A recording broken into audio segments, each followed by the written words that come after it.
Hi, everyone. My name is Jessica Parsons, and today we'll be looking at utilizing supportive language in rubrics. In this short lesson, we will explore the various ways that grades affect students and how altering our approach to developing criteria, providing feedback, and grading can aid students in reducing stress and anxiety to make way for promoting an environment focused on learning that is supported by assessment, but not governed by it. The measurement of learning is a well established process, but it's worth reviewing to establish a shared foundation before we move forward. Measurement of learning usually begins with some form of rubric, standard, or criteria that defines expectations. Students are then assessed on their ability to meet those expectations and provided feedback and a grade of some sort.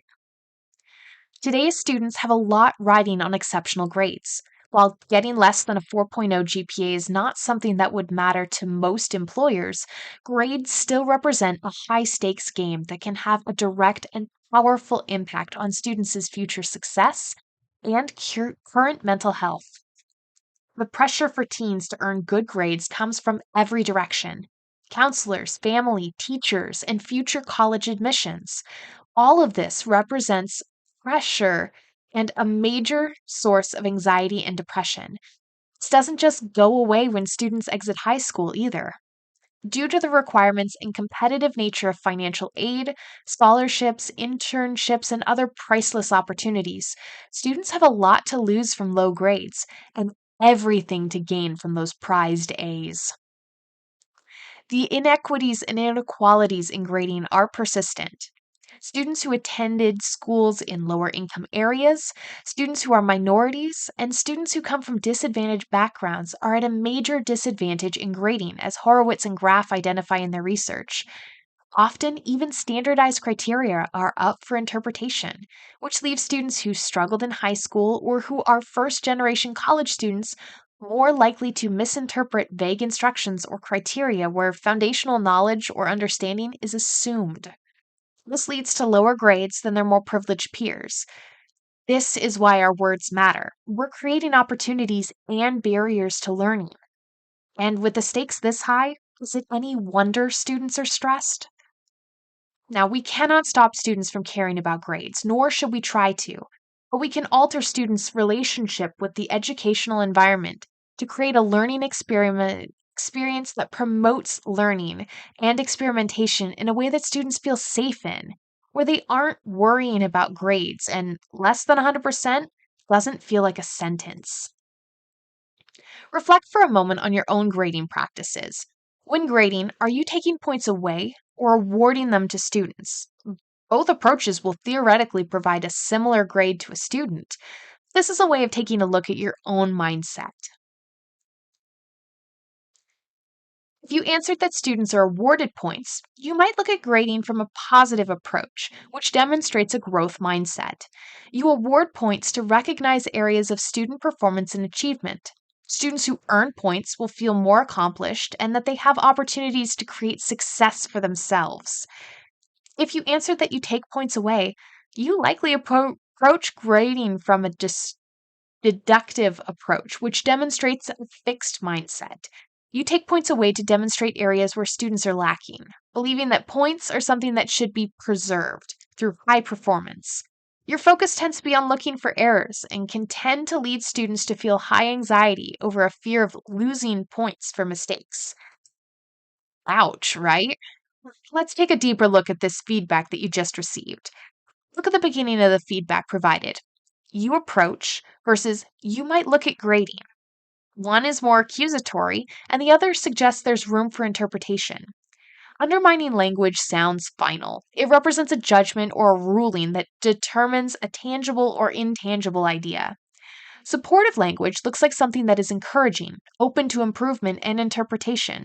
It's conversational and recognizes the effort of showing up. Now, this isn't a trophy for all sort of approach. That's why we're using the phrasing supportive language rather than the more common positive language. To say language is positive could be misinterpreted to mean that the content is positive.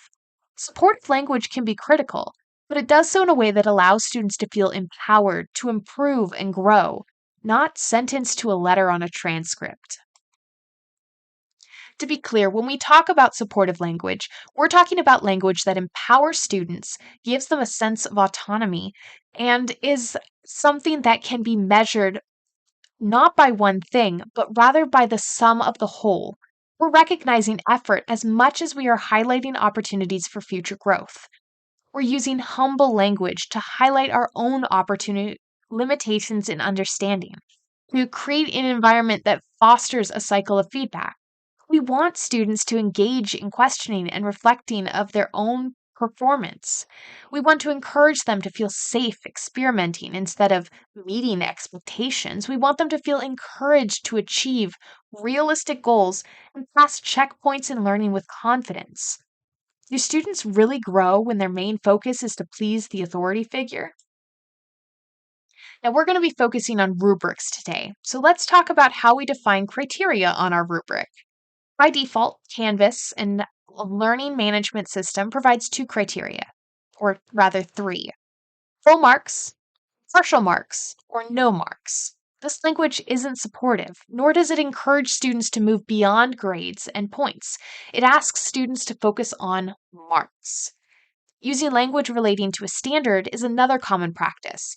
Below standards, meets standards, exceeds standards. These are perfectly acceptable options that clearly communicate where students have landed.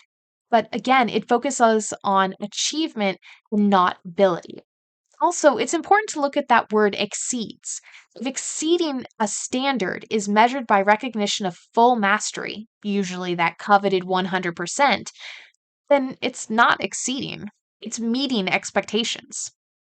See how students could see this negatively? By using a target naming approach, I'm able to recognize effort. All students launch an arrow towards a target. An attempt is always made. This provides a basis to award points. Measuring the success of that attempt is now tied to an act that requires skill, hitting a bullseye. Students who hit the bullseye know that this is a measure of success. However, the bullseye is a wide circle, meaning that there's always room to move, room to grow, and space to allow for some level of mistakes. There are multiple outer rings on a target. In fact, some students might be on the very border of that bullseye, or their arrow might be hanging by a thread on the edge. This demonstrates that, again, there is nuance in the way that students can succeed in the course. Hitting the target is still an achievement to be recognized.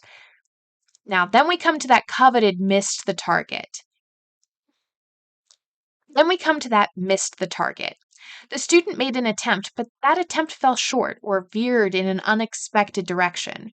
The important part is that the student made the attempt. This is an opportunity to knock another arrow and try again.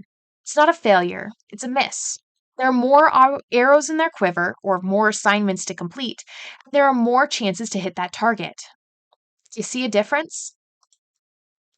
Here's an example from a Photoshop class that I teach. This project asks students to attend a campus event and then to create a poster for that event to demonstrate many skills, but most importantly, composition and design. We can see more examples of supportive language here.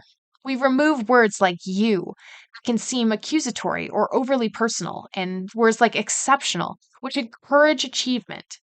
Instead, words like successfully and clearly, which focus less on individual achievement and more on measurable ability.